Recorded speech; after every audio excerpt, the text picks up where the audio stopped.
Inilah kisah dua adik-beradik yang baru saja menduduki kelas 2 sekolah dasar atau darjah 2 sekolah rendah. Namun perjuangannya untuk ke sekolah untuk menuntut ilmu, Masya Allah, sangat luar biasa. Dan sudah pasti sistem pendidikan ataupun akses ke sekolah di Malaysia sudah pasti sangat berbeza dengan ini. Di Malaysia tiada yang terbiar anak murid sekolah macam ni. Sepatutnya Indonesia belajar dengan Malaysia cara mengelola akses ataupun transport untuk murid yang sekecil ini agar tidak terombang-ambing di atas laut seperti ini.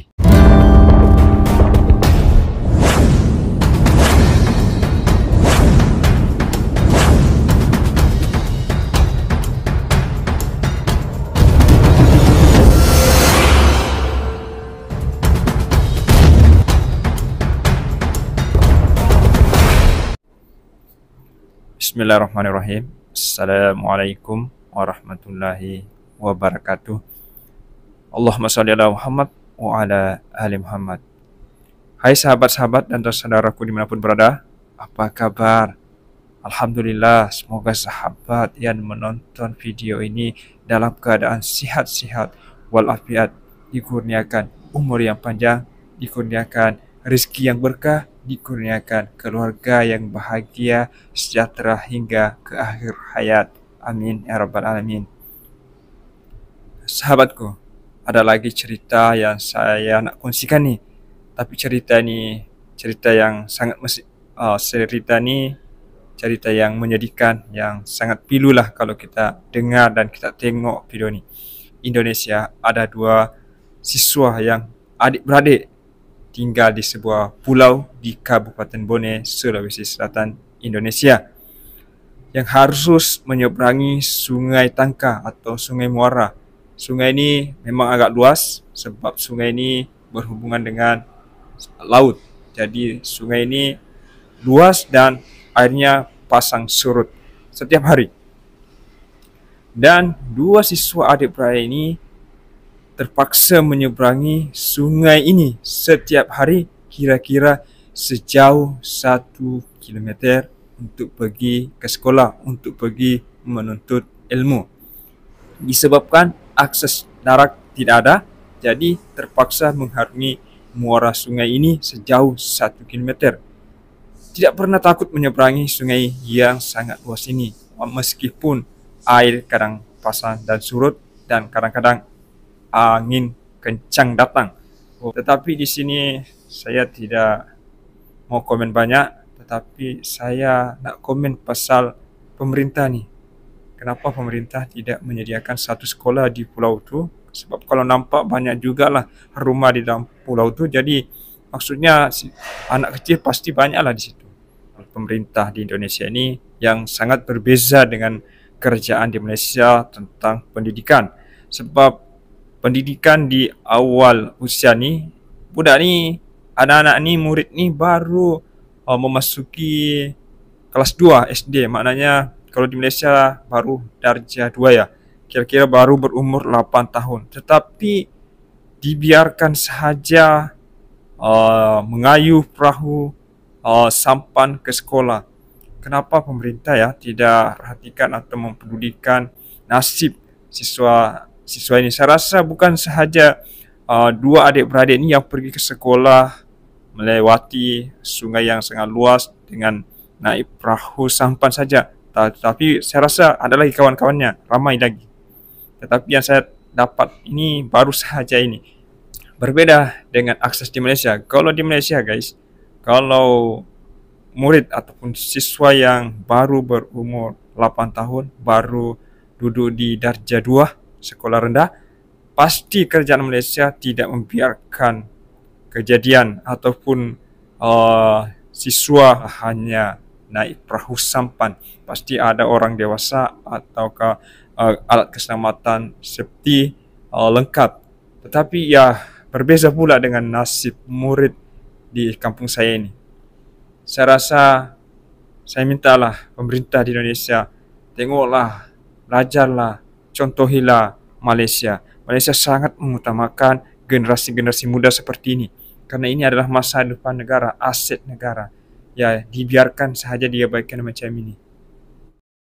Ya, inilah guys, 2 siswa SD di Kabupaten Bone, Sulawesi Selatan, Sumsel, harus menyeberangi Sungai Tangka setiap hari untuk menuntut ilmu.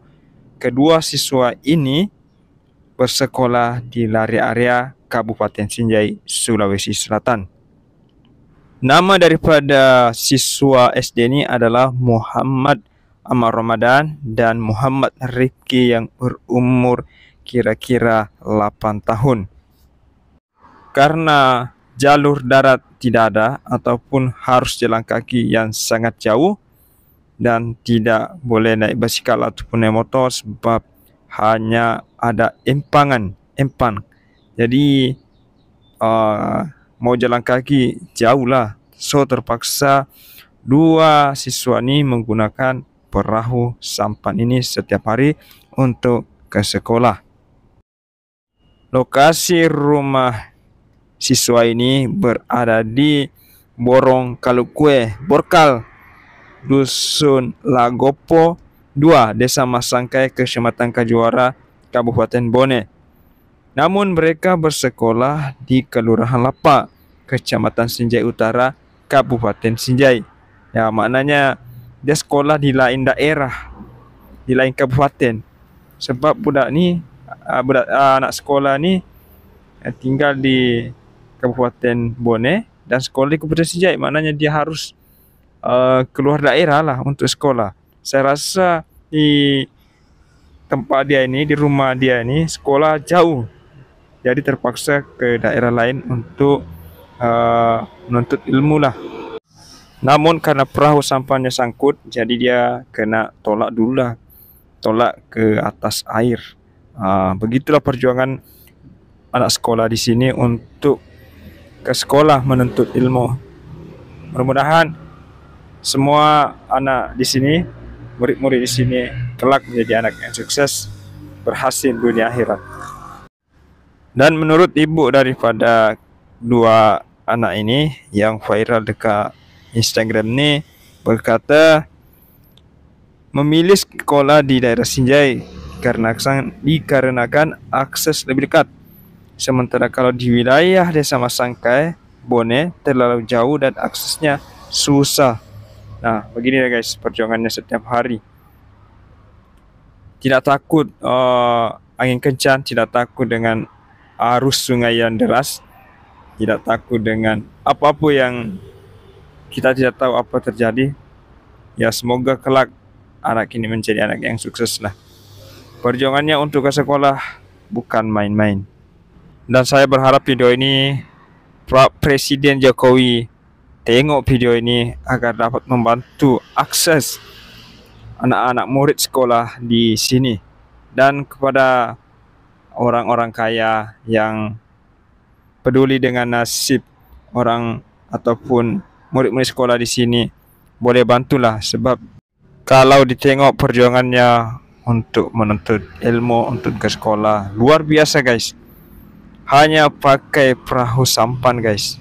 Perahu sampan ini kita tahulah, kalau contohlah air deras, angin kencang, ini bahaya nih guys, bahaya, sangat bahaya sebab ini ringan, lepas tu tak pakai enjin. Jadi ya, kalau air deras, sungai ini deras, memang agak berbahaya lah. Abaikan ya sampahnya. Kita di sini bercerita dulu pasal perjuangan anak-anak murid atau siswa di sini ketika mau ke sekolah. Aduh, sangat-sangat memprihatinkan bagi saya. Jadi sahabat-sahabat yang mau tolong ataupun beri sumbang akses kepada murid sekolah ini, bolehlah hubungi saya ataupun pemerintah setempat. Ini berada di Kabupaten Bone guys. Oke guys, inilah perkongsian saya hari ini. Assalamualaikum.